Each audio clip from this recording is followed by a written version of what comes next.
Sorry for the interruption. Ladies and gentlemen, good day and welcome to the Onward Technologies Limited Q3FY24 earnings conference call. As a reminder, all participant lines will be in the listen-only mode, and there will be an opportunity for you to ask questions after the presentation concludes. Should you need assistance during the conference call, please signal an operator by pressing star, then 0 on your touch-tone phone. Please note that this conference is being recorded. I now hand the conference over to Ms. Asha from EY Investor Relations. Thank you, and over to you, Ms. Asha. Thank you, Manav. Good evening to all of you. Welcome to the Q3FY24 earnings call of Onward Technologies Limited. The results and presentation have already been mailed to you, and you can also view them on our website at www.onwardgroup.com. To take us through the results today and to answer your questions, we have with us Mr. Jigar Mehta, Managing Director of Onward Technologies Limited. He will start the call with the business update and financial performance for the quarter, which will be then followed by a Q&A session. As usual, I would like to remind you anything that is said on this call that reflects any outlook for the future or which can be construed as forward-looking statements must be viewed in conjunction with the risk and uncertainties that we face. These risks and uncertainties are included but not limited to what we have mentioned in the prospectus filed with the SEBI and subsequent annual report that you can find it on our website. Having said that, I will now hand over the call to Mr. Jigar Mehta. Over to you, Jigar.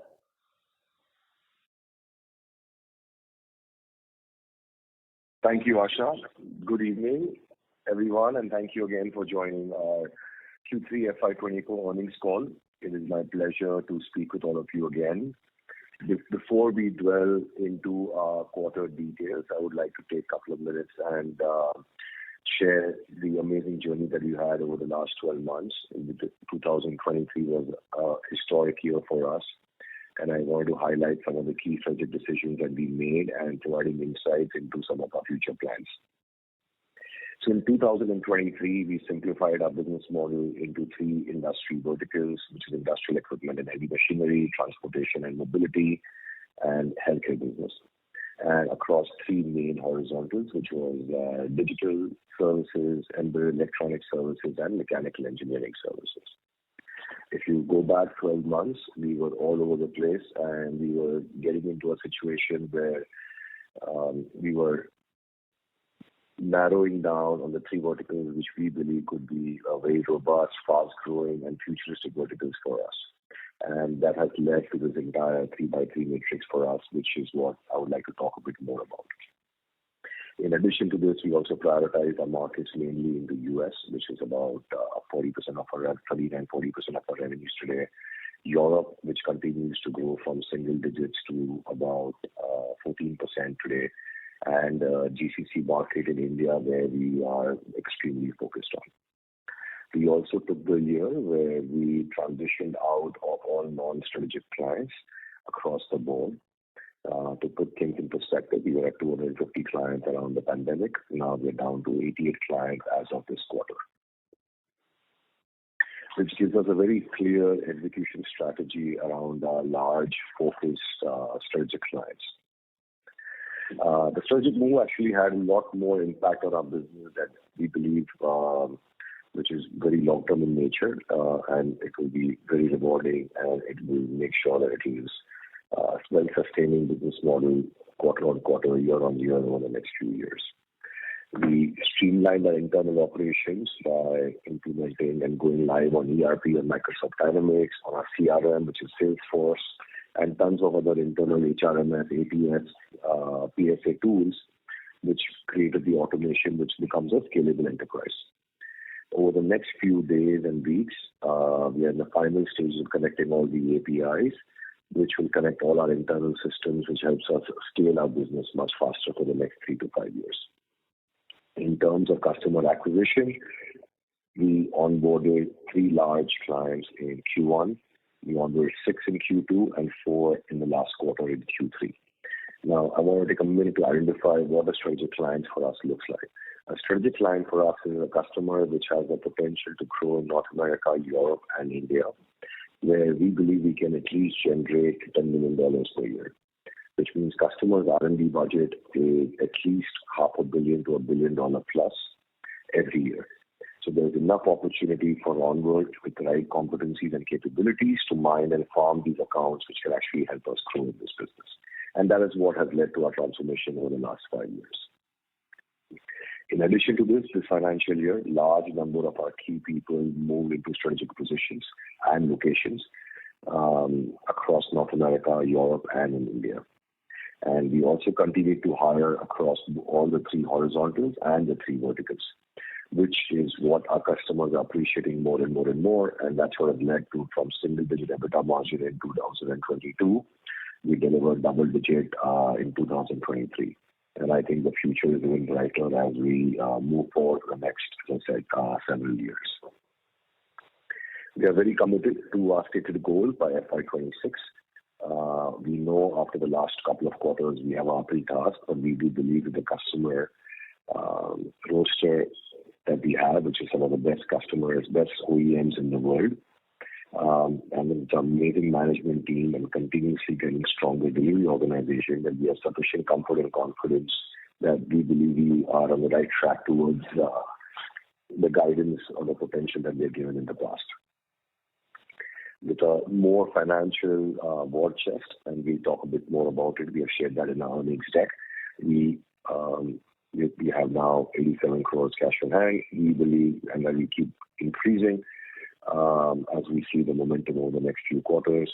We believe we are sufficient to invest back in setting up centers of excellence in labs to where our customers want us to be. So, and that's what is getting us excited, and we're moving forward with that as we begin 2024 on a strong note. In terms of infrastructure, as we speak, our team moved into a beautiful new office in London a couple of weeks back on Jan 8th. We are moving into a new office in Chicago in the next few weeks. We are moving into a new office in Pune, in Baner, and we are moving into a beautiful new office in Bangalore.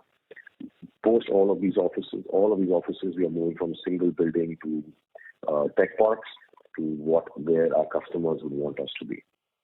And this will help us increase our offshore coverage and our offshore presence, where we can deliver more confidently, meeting all the necessary data security standards of our OEM customers. Now, coming back to the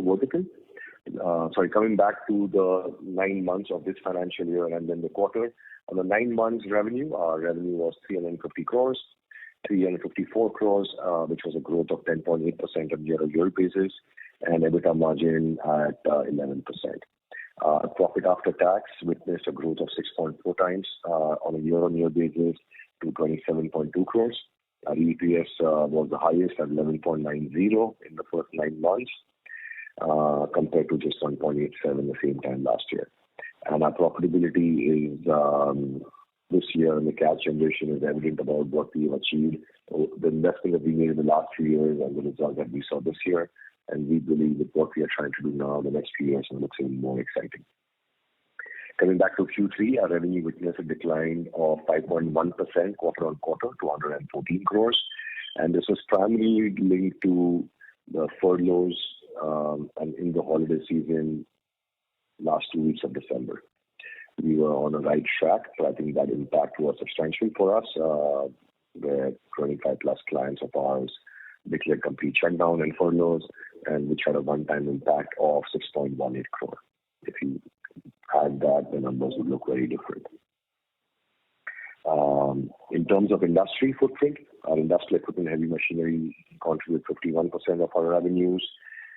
Transportation and mobility vertical, which is mainly automotive and rail transportation, contributed 38% and was one of our fastest growing in Q3. And healthcare continued to maintain momentum and is at about 8% of our revenue. We won several new clients, which we have where we completed the signing of the master services agreements, and now we're excited going into 2024 how we mine and farm those accounts much better.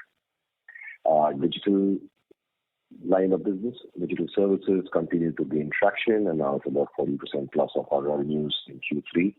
And we believe all the three verticals, whether it's digital, embedded electronics, and mechanical, going into 2024 looks very exciting. While we remain committed that our digital will get to 50%, I think the other two businesses are also seeing amazing traction as we move on from into Q4 and Q1 of next year. In terms of the revenue of engagement, our on-site offshore ratio continues to remain very similar, 30 to 70%, and we believe that trend will continue for the next couple of quarters. As I mentioned earlier, our total cash and bank balance improved drastically compared to a year ago, from 35 crores to 87 crores today in 12 months. And we still see a lot of runway with our DSO continuously getting better. If you remember, we are close to 100 days a year ago, and now we're down to 72 days. So we continue, it's continual improvement, continual progress is what we are chasing, and very happy to see the progress on this side. In terms of client roster, we have 88 amazing active clients across North America, Europe, and India, and 13 of that now contribute more than $1 million. Few are above 3, inching towards $5 million, and very soon we'll have a customer or two crossing the $10 million milestone as well. Our top 25 customers continues to keep growing and now are contributing 85% of our revenue, and we see a huge leeway with them in terms of how do we mine and farm the accounts much better. It's about cross-selling and upselling all our new capabilities. In terms of our headcount, we are at 2,604 employees as of December 31st, 2023, with a much higher revenue base compared to 2,973 same time last year, 12 months ago. And the exit or the decrease in headcount is predominantly driven by the transitioning out of our domestic or India-based ITS business. We have 13 offices, 2 in US, 1 in Canada, 3 in Europe, and 5 cities in India. And we continue to make sure these become a strategic thing for us for the next 3 years. So if you see our planning, and that's what we are driven in terms of upgrading all our infrastructure in line with what we are hearing from our customers. And my last point, I'm very happy and delighted with all the hard work I've done over the last several years. One of the key achievements of the quarter for us was the entry of marquee investors into our cap table. I'm very excited to see their confidence in our business model, our management team, and what we are going after. So again, welcoming them in the journey, and we look forward to welcoming more institutions to be part of our journey as well. To conclude, we are optimistic about the future growth opportunities. Our commitment to profitable growth, focus industry verticals, and strategic geographical presence remains untiring. We appreciate your continued support, and I will now hand over the floor to the operator to start the Q&A session. Thank you. Thank you very much. We will now begin the question and answer session. Anyone who wishes to ask a question may press star and 1 on their touch-tone telephone. If you wish to remove yourself from the question queue, you may press star and 2. Participants are requested to use handsets while asking a question. Ladies and gentlemen, we will wait for a moment while the question queue assembles.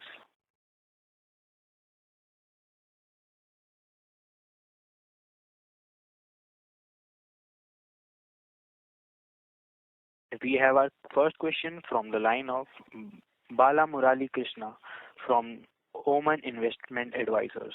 Please go ahead. Talking about this decline in the revenue on account of this worker strike, so the difference will be around 8 crores. So what could be the EBITDA margin if we exclude that? Mr. Bala Murali, your line is not clear. There is a lot of disturbance. Come again. Yeah. Yeah, in this quarter, we have declining revenue as compared to last quarter, and we told that because of this worker strike, so there is a difference of around 8%. Bala, I would request you to please use the headset.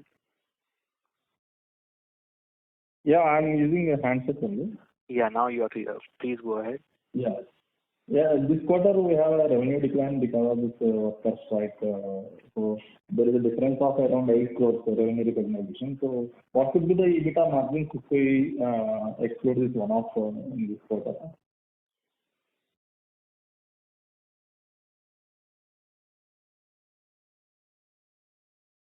Hello. Yes, hi, Bala, Jigar here. I think your question was if there was no furloughs, what would be the EBITDA margin? Yes. Okay.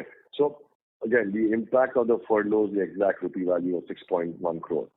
So you can just add that because obviously at that same time we had full salaries for our employees. So that was the one-time impact. Okay. And secondly, on this going forward down the line, the 2-3 years. How do you see this transportation and the mobility sector to contribute to our revenue? For example, like a percentage of the revenue, how much it could be going forward 2-3 years down the line? I am not sure if I understood the question clearly, but what would be a revenue 3 years down the line? Yes, in this ER&D segment especially.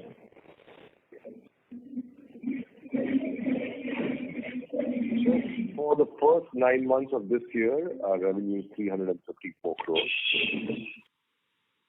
And we believe as a milestone, what we are pursuing, what we are focused on is how do we get to, or we deliver $100 million by FY26.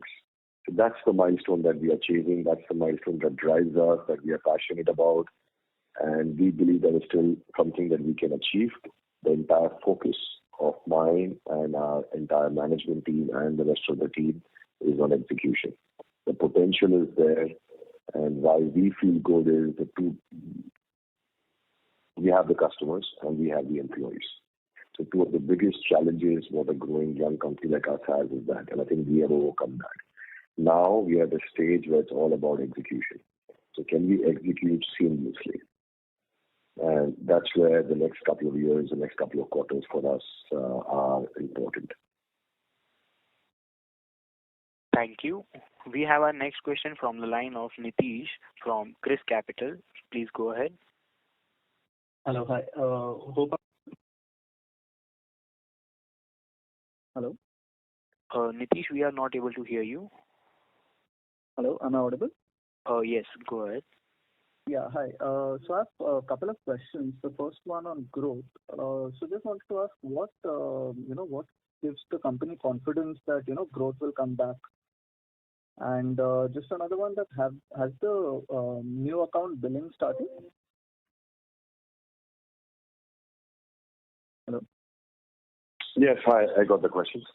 So Nitish, coming back on the growth side, the question is what is the confidence in the growth? So we feel good where we are, right? In terms of, again, growth is outcome of what we do for our customers.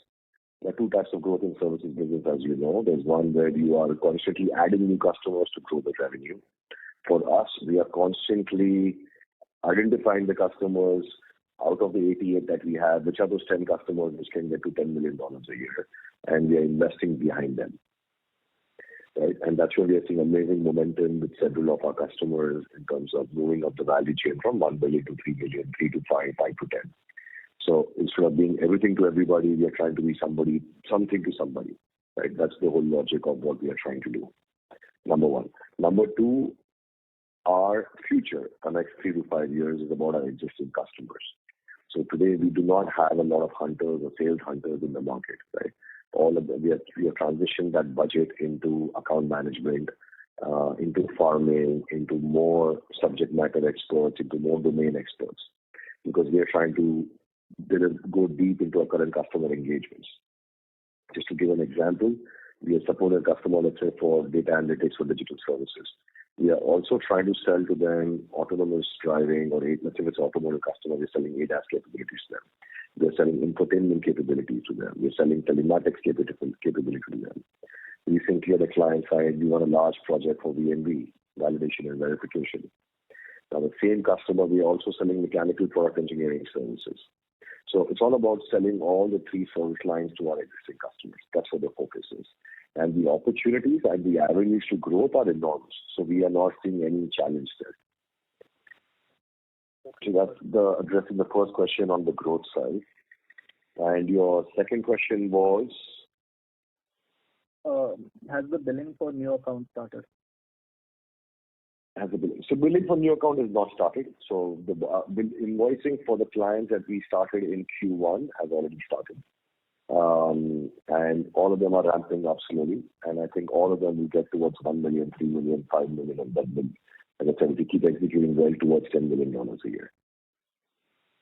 Okay. And okay, got it. And is the company finding... So just to clarify, Nitish, for us, when you said billing started, I'm not counting less than $100,000, right? I'm counting about when do they go to my top 25 clients. So there could be some projects we might do here and there for them. We could do some complex work for them somewhere, or just a small fixed price project we could do for them. Now, those transactional work is I'm not accounting towards 10 million or the milestone goal that we have. What I'm focusing on is when do these customers get to the top 25? And we have a large number of them which has potential to get there. And that's where the focus is on execution. Okay, yeah. Okay, got it. Thank you so much. That's all from my side. Thank you, sir. We will have our next question from the line of Vikas Mistry from Moonshot Ventures. Please go ahead. Sir, I have a couple of questions. First is that how many patents till now we have put forward? Hello? Yes, hi. Hello. So we don't file patents. Our first line of our contract, first page of our contract is any work that onboard engineers or delivery managers or subject matter experts do for a client, the patents are 100% owned by the client. And that's one of the key reasons we show the flexibility in terms of to the customer as a young company. Okay. So you don't... Onward employees could have patents from their earlier careers or education, but as a company, we do not file patents. Okay. My next question is that do you think that you have built the organization, all top management is all ready for that scale up you are thinking, or you intend to hire some more senior people from other organizations? So we have an amazing team which has got us here. Majority of them or all of them have been with me, my business team, since I took over the company. And they're doing a fabulous job and continuously challenging themselves with new territories and new roles and scale. In addition to around them, we are adding a lot of depth. So we have not even got started there. We have hired a lot of people in the last 3 years post the pandemic because we also want to add a lot of people in all the 3 verticals and all the 3 horizontals. Because please keep in mind, let's say if you have 75 customers, the number is 88. I'm just giving an example. You have 75 customers. So actually we need that level of depth to cover these customers. Today maybe we have and maybe 20 or 30% of them. Mm-hmm. Right? So you will see us continuously adding a lot of talent that will complement all of us in the organization across the 3 horizontals and the 3 verticals. My question was limited to only the top management hires, so that they can bring some more business and that's from it. Okay. My next question is that what is the kind of revenue ramp up you see in a typical client you get on Q1, let's say, first year, and when the J curve happens and suddenly this client start giving you more additional work from your past experience? Can you give me the cohort analysis of that? Sure. I can tell you what I've seen. I'll just take last 12 months as an example. So let's say if we start a customer, we see usually a customer for us takes anywhere from 9 months to 12 months to get to the first million. Mm-hmm. Right? That's the real milestone for us. Now that doesn't happen. Most likely, we don't end up investing much more behind that engagement. Mm-hmm. Right? Please keep in mind, as I said, we don't have to win every war or every battle. Out of 88, we have to win 10. So it's all about prioritizing where we can be a valuable supplier, partner to the customer. So that's the first journey. Once you get to the first million, then it's about sustaining it for, let's say, at least 6 months, 1 year. And then getting to 3 and 5, I think it's very straightforward. Mm-hmm. Right? So you can easily get in the 3rd or 4th year to $3 to $5 million. Okay. Okay, so my final question is that when you see that our revenue bifurcation from time material to contract wise, when you see this shifting material to the contract side, or it will remain same as it is as of now? So I've shared this earlier. I think I get this question every quarter. I personally prefer the time and material thing because we're still a very young company in a very large ER&D industry, a very matured industry.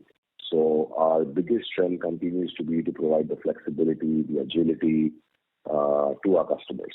And that's where our customers like us. And I think we continue to do that part. In some customer engagements where we have reached a certain level of maturity, where we have a ODC for them, we are setting up another dedicated center for them or a lab for them. Those areas we can get into fixed price projects. So we are seeing that happen as well with some of our larger customers, the customers where we have relationship for more than 5 years. Okay. So in the near term, T&M will continue. In the long term, we hope to start bidding for large multi-million dollar. That's always the dream, large multi-million dollar fixed price projects. A lot of our delivery leaders have a lot of experience executing large projects. The backdrop of this question, Jigar, was that we are seeing that Gen AI and other AI, this LLM, will start cannibalizing some of the work which you do on digital side. Do you think that any such fact on your side? Because if you try to put time and material, then that will get cannibalized. That's what I. Excellent question. It's something where we have to move towards. We are not spending a lot of time or our investments towards that today. That's what we would like to do. Okay. Thanks, Jigar. Thanks a lot. Thank you. Thank you, sir. We will have our next question from the line of Lokesh Sharma, Family Fund. Hello. Am I audible to you? Hello? Yes, please. Go ahead. Yes. So overall, I think this is a holler of a quarter, especially in light of stake sale done by promoters and your PE partner. So I can't understand why has our growth slowed down so much, considering we are a $60 million company. So what steps are we taking to start growth again? And will there be any impact on margins?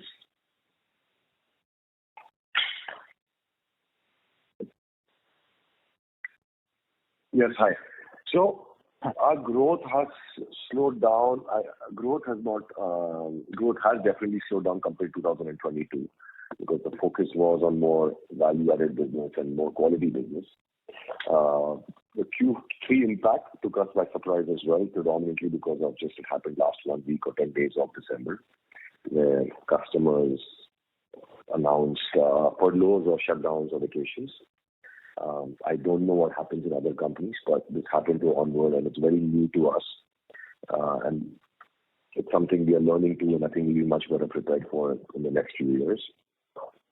So I think that was the first question. In terms of the second question, in terms of growth coming back, I think the growth, we should see exciting opportunities and growth coming into both in 2024 and in 2025. I don't think we're starting a quarter saying that we're not going to grow. I think we're starting a quarter saying we want to grow, and that there are a few things which are catching us by surprise. And while we don't want to compromise margins, that's one of the reasons why we feel very good about what we've achieved last year. Now, coming into 2024, I don't think we will be compromising either top line or bottom line growth. Objective is to build a high quality business around high quality clients with extremely high quality talent. That's what the goal is. And we remain passionately focused on it every day when we come into office. Okay, thank you. And secondly, looking at your LinkedIn page, we have done a lot of senior level hiring in the healthcare space. So what is our plan around that? And when can it start contributing materiality to our revenue?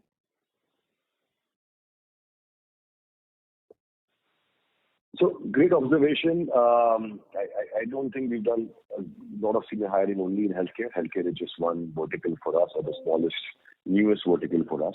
We have 3 verticals. We are hiring people in all the 3 verticals based on the size and scale of the vertical. So, for example, if it's an industrial equipment vertical, we are hiring a lot of people there, which is So let's say it's 50% of our revenues and 50% of our contribution, then 50% of onward investment goes there. So we're not necessarily in a situation where we take away the resources from industrial and put in some other vertical, just to clarify that. So we're investing in all three. You will see in the next couple of days, weeks, huge number of people joining our transportation and mobility vertical. So all the three verticals is something we are very excited about, and we grow all three of them. Some things are feasible, some vertical will grow in this quarter and some vertical will grow in the other quarter.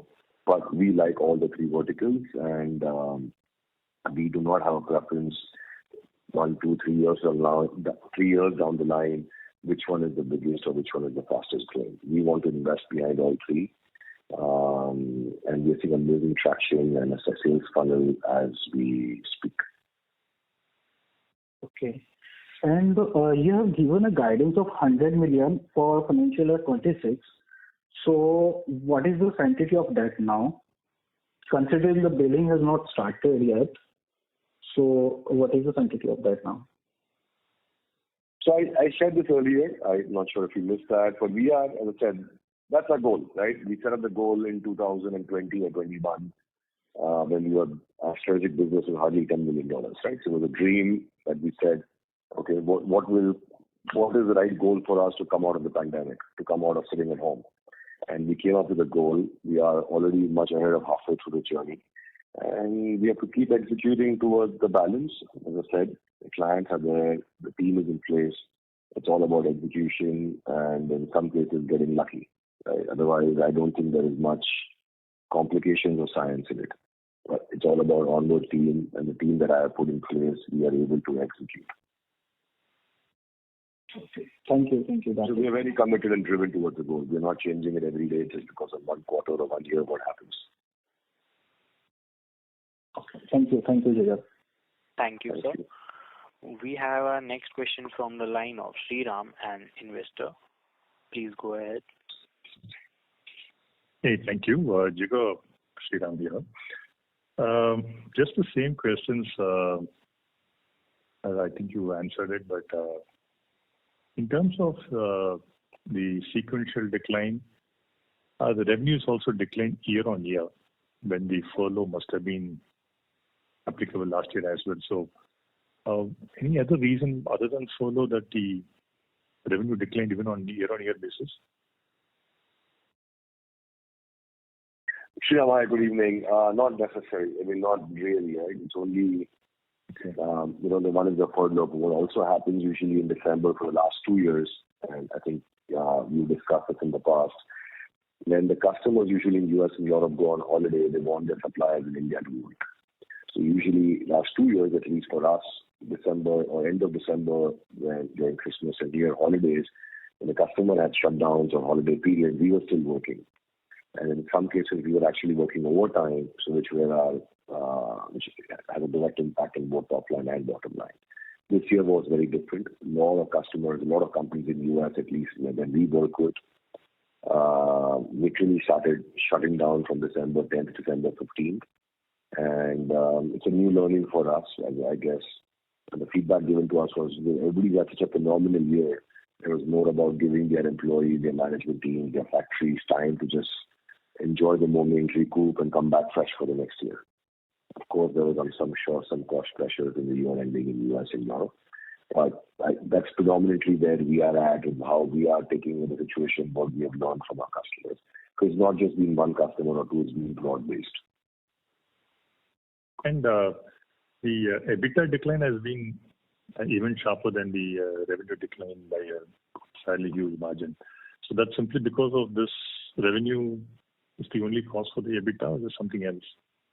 There's only one single thing, right? Otherwise, actually, you have the highest EBITDA in Q3 compared to the previous quarters, if you just add the number. Okay. So that's encouraging. You've referred to this a couple of times in this call itself, Jigar. So 100 million translates to about 210 crores a quarter, which I think should perhaps kick in from April 2025 on a quarterly basis. Otherwise, that 830, 40 crores it's not going to catch up, right? These are businesses that take time to ramp up. So this 115, 120 would you have a glide path quarter-wise as to how that will ramp up to about 200 plus in a year or so from now? Sorry, what is 200 plus? Like 100 million, Yes. about 800 crores. Yes. So that's about 200 crores a quarter. Yes, approximately. Sure. And we're now at about 115, 120. So just the question was, do you have a glide path? How do you get from 120 to 200 odd per quarter revenue in a year's time? It's a great question, and that's something that we are working on. We had the same planning session last few days. Our global teams are here in Bombay as we speak. It's more about the existing clients mining them effectively and farming them effectively, right? Or it's about going back to our customers, which have come with huge inquiries for us, existing customers, and investing behind them. Right? The same conversation we had 2 years ago, we were constantly trying to win new customers and exit customers at a very fast pace. Now we are not exiting anything. It's more about focusing on existing customers which are asking us to invest in so many new places, right? Whether it's technology areas or it's just new regions. Recently, a customer in Germany asked us to invest in US. A new customer in US asked us to invest in UK or help them build teams or execute a project in UK. We didn't have all these capabilities earlier. Now, with a global structure in place, our global US and Europe head is now based in Michigan. My Europe head is in London. So we have a good, strong management team outside India, the right cities, the right places. Now it's all about, as I said, going deep into the customer engagement. I think if we are able to do that in US and Europe, we can be successful. Okay, Jigar, I think that was my broad question. It's just that this 115 has been a kind of, I know it's a tough year. It's not been easy for many, for most in the IT sector, but being in the 115, 120 range, if you really had to hit that 200, then I think sequentially quarter-wise, there's got to be a 15 crore, 20 crore bump up. That was the point I was, I think, yeah, so that was the point. And also, since it's all T&M contracts, you'll end up having to ramp up 400, 500 resources as well. It's not fixed price or an IP-based billing, right? So is that something, do we have the runway to do it in a year's time? So to clarify again, it's not been a tough year. I think it's been the best year in my career or my history. Yeah. And I think that applies to, I think, all my team members. This is the best year we've ever had in terms of all the parameters that we can dream of or think of. And if I can have another 1 year or 2 years like this, I think it'll be a dream. Keep in mind, this year also we exited a large number of tail clients, right? So if you remove all that, numbers will look very different.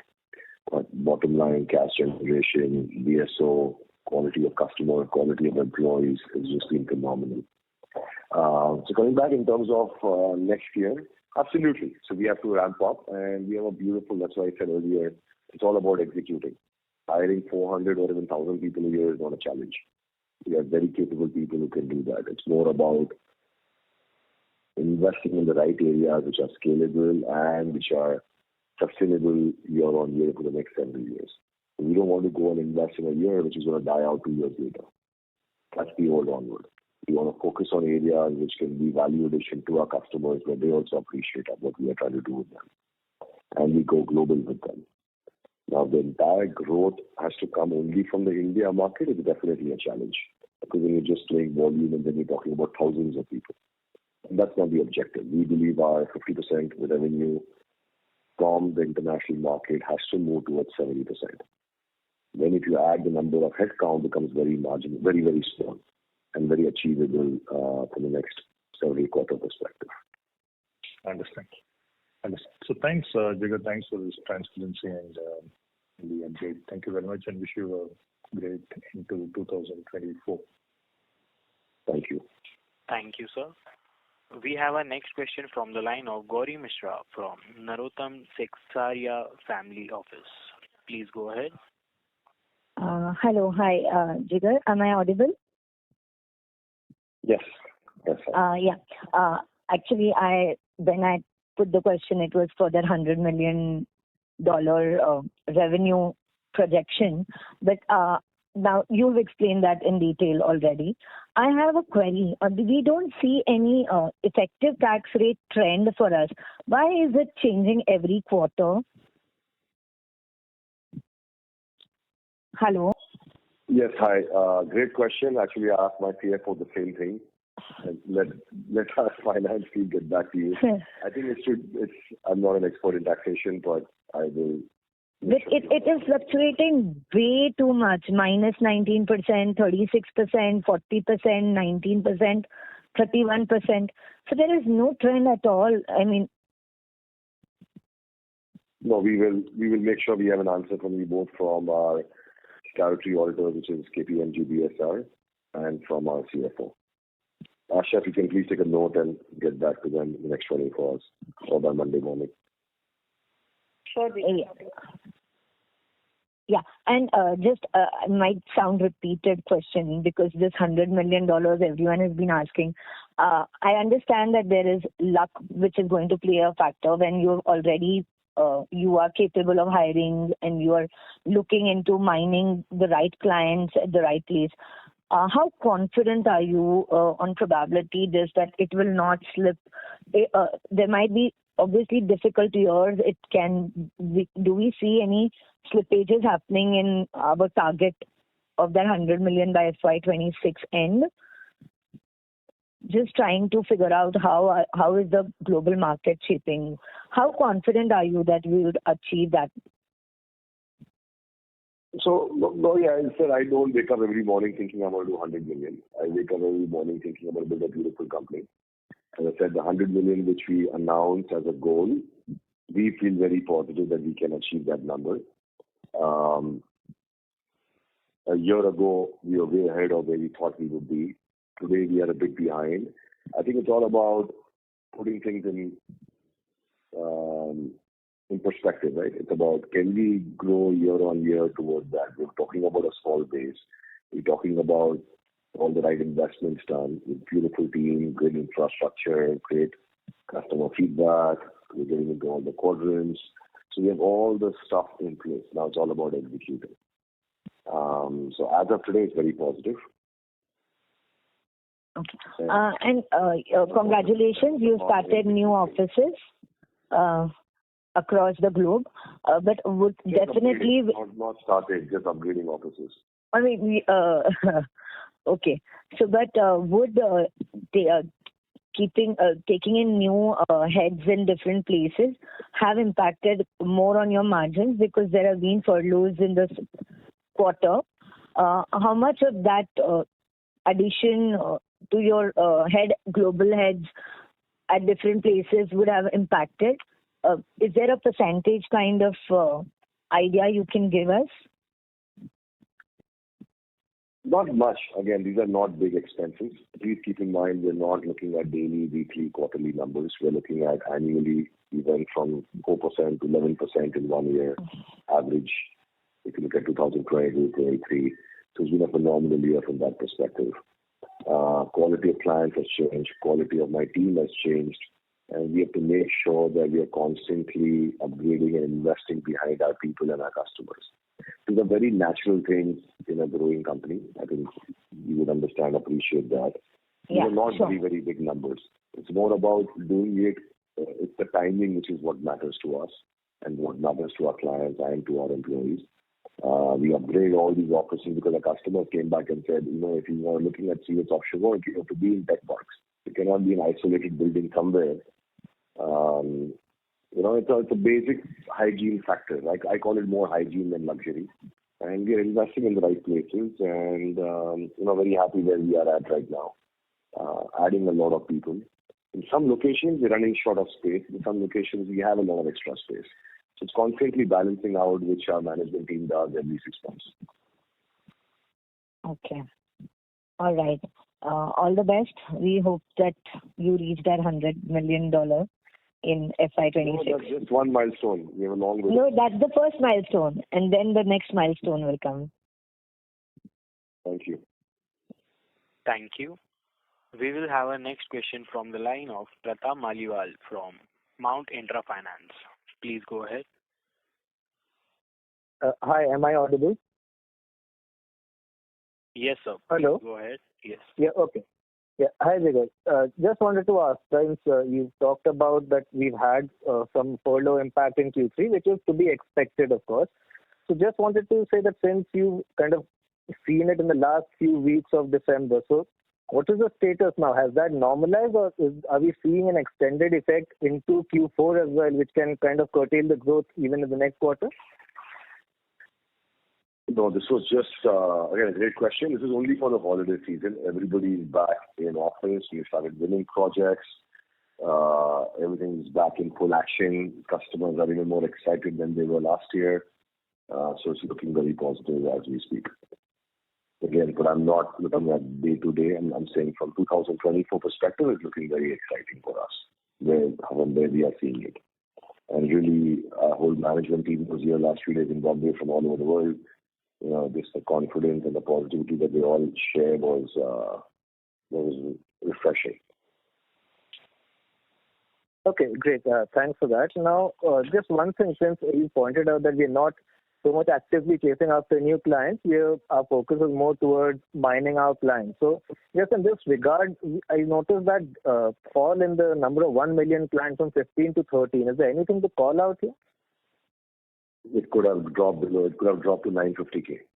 I think these are just technical things, not something I really look into every day. These are more, if you see the number of revenue from top 25 clients continues to remain, I think, about between 80 and 90%. That's the key parameter, right? Those are the key customers that believe in our story. These are the customers that are backing us, and those are the customers that we're continuously investing behind. It's 13, 14, 15, 16, I think it's just up and down a quarter based on the actual definite number in the ERP. Okay, understood. And just one final question around the hiring outlook. Now, I think in our previous call, we called out that our business model is one where that since we're a young company, we're relatively new, so we don't actively hire people and then look for projects. It's more that we get contracts and then we kind of hire in response to it. So just wanted to reconcile with that we've had almost a 10% fall YOY on our headcount. So what is the hiring outlook going ahead? So let me simplify the answer. The reduction in headcount YOY is because of the exiting of the domestic IT business clients. If you would like specific numbers, I'm sure our team, Ernst & Young, can share the numbers. But just to give a specific number, just to see how the broad-based this thesis behind this is, let's say if we have 2,900 people, we must have exited business for maybe about 700 or 800 people, which would have brought us down to 2,200. And we must have added about 400 people in our core business, which brings us to 2,600. I'm just giving you broad numbers, but they can give you the specifics. So if you go into 2024, we believe we will be at similar headcount plus minus, let's say below 27, 2,800 by end of this year. I'm just guesstimating based on what we are seeing. But all the new hires happening in US and Europe, some hires happening in India, and we continue to exit large tail accounts. So, for example, we're exiting one client. At some point, we already decided that we're going to exit that client with about 100, 120 people. Engineers working on it, stuff like that. Okay, so just to clarify, sorry, you said in CY24 you gave a hiring outlook. Did you give a number? I just missed out on that, sorry. We don't give hiring. We're not given any outlook quarterly or annually about hiring or about revenues or margins. What we always said is we're building a beautiful company, R&D company, who's not competing with anybody else in a market which is growing, in a market where customers are looking for new partners, predominantly because of the disruption that came in the digital side. And if Onward can build a team engine behind that, I think we can build a beautiful $100 million company. So that was my dream. That continues to be my dream as we speak as well. Okay. Thank you. Thanks for taking my questions, and best of luck for the quarters to come. Thank you. Thank you, sir. We have our next question from the line of Mr. Prolin, an individual investor. Please go ahead. Hi, Jigar. Thank you for giving me this opportunity. So, I want to clarify a few things, right? Firstly, as you said, right, this year has been great for you based on all the parameters. But again, for the last 4 quarters, even if I include the furlough impact of December quarter, we have been at a revenue run rate of 120 crore. So what you mean by, a great year, is this the quality of revenue which you are attributing to? And can you touch a little bit more on that aspect? And in case what I understand is that you are exiting an India business which was not your focus area. So maybe in the future, if this drag is going to continue for a few more quarters, it would be great if in the presentation you could, break up the revenue stream between your focus area and the one which you are, in a way, exiting. So if you can just give the color as to how, this quality of revenue has improved or that's better every quarter, that would help. Sure. So let's talk about first the customer. I think we touched upon that. Our customer profile has changed dramatically or transformed beautifully towards where we wanted to go in all the three verticals. Right? So that's the first part. So today in the three verticals, we are working with the top 5 OEMs in each of these three verticals. That's the first part. And each of these OEMs have multi-billion-dollar R&D budgets. Keep in mind, Onward traditionally for the previous 2 decades was playing in an environment where we were the largest supplier or trying to be the largest supplier in a customer's R&D budget. So the R&D budget is only 20 crores, 25 crores, Onward is getting 5 crores from it. Today we are not trying to be the largest supplier. We are saying we become a niche R&D services supplier in a customer budget which is multi-billion dollars. So that's where the avenue is. That's the first part. Number 2, on the CAD side, if you see the number, we've gone from 1.3% to 7.7% in 1 year at a profit after tax ratio. I think this number is some 540% year-on-year growth. And same thing for EBITDA and PBT and all other parameters. If you see the business profile of the company as well. Same time last year, we had about more than, I think, 14-15% of our revenues came from the domestic IT business, which is a historical legacy business of the company, which had 1,000 plus employees, which is now down to 100 people only. And 900 is what we exited already in the last 12-15 months. And that also we are moving out by end of March. So that's what I mean by the quality of business. Now, if you look at what is domestic IT business, why did we exit that? They were not loss-making clients. They were very good clients, but we're invoicing at $3, $4, $5, $6 an hour, right? Compared to the average $16, $18, $25 an hour is where we are investing behind. Sure, Jigar, thank you for that. Sorry. Right. And on the international business, we had a beautiful business that we used to run, transaction business, a project business that we used to run. So people who understand Onward, who had a chance to visit our offices, we had a very large team at some point in time, 4 or 5 years ago, for our manufacturing business, which our biggest customers used to be tier 3, tier 2, tier 1 suppliers in Mexico, in Europe. They were doing robotic works, jigs, fixture, tooling business. And entire business we exited in December 2023, which is 3 weeks ago. We exited the business. The capability exists where we're supporting the same thing our engineers, our teams, our managers are supporting now, OEMs directly. We just exited the transaction business where we would put in 50 engineers for a project for 9 months, and then we'll lull for 3 weeks, and then we'll again put in another 70 engineers for another 6 months, then there'll be lull for again 2 months. That whole cycle of the project, fixed price project, is what we have moved out of. And that's what makes us feel great. Now we are working with OEM through the year and hopefully for the next 5 to 10 years. And all of this is the outcome of the cash on hand, just to close the conversation. Right? We've gone from 35 crores cash on hand to 87 crores cash on hand in 1 year. And hopefully we can keep building on this. Fair point, Jigar. So actually, you know what? I mean, when you talk about this OEMs, right? I mean, I'm just looking at your 2 years back conference call transcript as well. And that time also we had 6 of the largest 10 global OEMs ever as our customer. In the transportation and mobility segment within industrial and heavy machinery, we had 5 out of top 8 heavy engineers in OEM, right? In some sense. So what I understand from your answer is that within those clients as well, the quality of work that we are doing is improving, right? I mean, is that understanding correct? And then what you also touched upon are 2 things, right? In the call, you mentioned that you don't want to sacrifice on margin, and most of your revenue is coming from existing customer. So are we letting go of some of these business opportunities, new opportunities which are coming at lower margin, and that's why this 120 crore of quarterly run rate is slightly sticky, and maybe from March onwards, given that the drag of the some of these business which you are exiting will no longer be there. So from there on, we will be able to finally get out of this 120 crore range. Is that a fair way to look at it? That's one way to look at it, yes. There's so many things that can change in a business. I'll tell you how I look at the business, right? I know it's 6:58. I'll look at how I look at the business.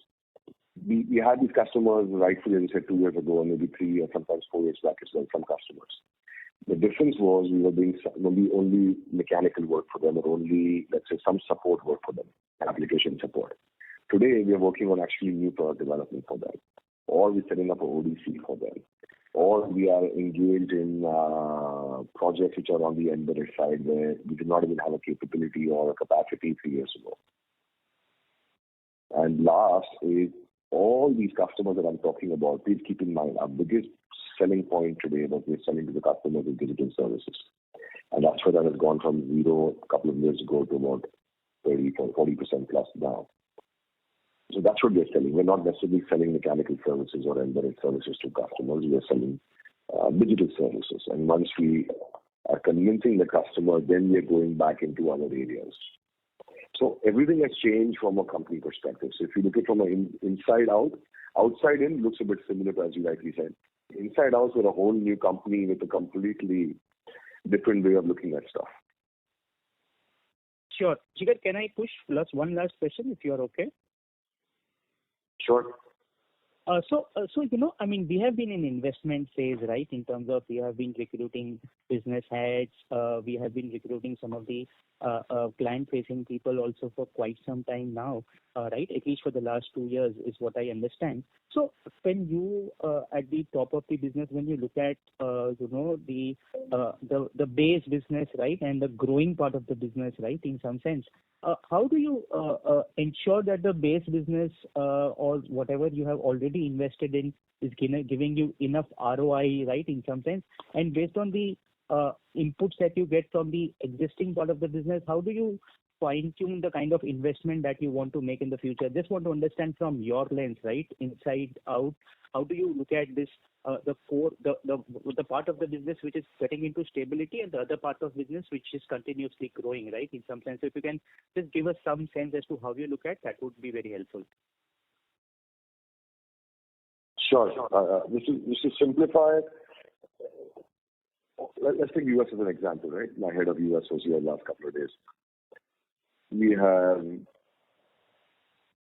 let's say, 15 large OEMs or 15 customers, which each needs committed investment from us. Today, my sales team is supporting it and my delivery organization from offshore. That's not enough. What these customers, which are the largest OEMs, is now they would like us to appoint an account manager in that location where the customer is based. Number one. So look at from a pure cost perspective, that's $100,000 or $200,000 investment straight. Then at some point in time, they would like us to be very clear which line of business we are selling, digital, mechanical, and embedded. And that's a decision that we have to make based on what the customer is telling us. Third, we have to open a project office most likely in that place because customer is not looking only at offshore arbitrage. Because the customer might or might not have a capital center in India. What they're looking for is a young, serious company which is debt-free, with a very strong corporate governance, who they would like to partner with for the next 5 to 10 years. Because please keep in mind, OEMs don't add suppliers just by the fly. After a lot of due diligence, they have. It's a huge cost to them. And And the last point is, once, let's say, that $500,000 to $1 million investment is committed from our side, it's a whole mechanism that the whole company can support this customer to scale. So if all these parameters fall into place, that's where we come in. That's where we say yes.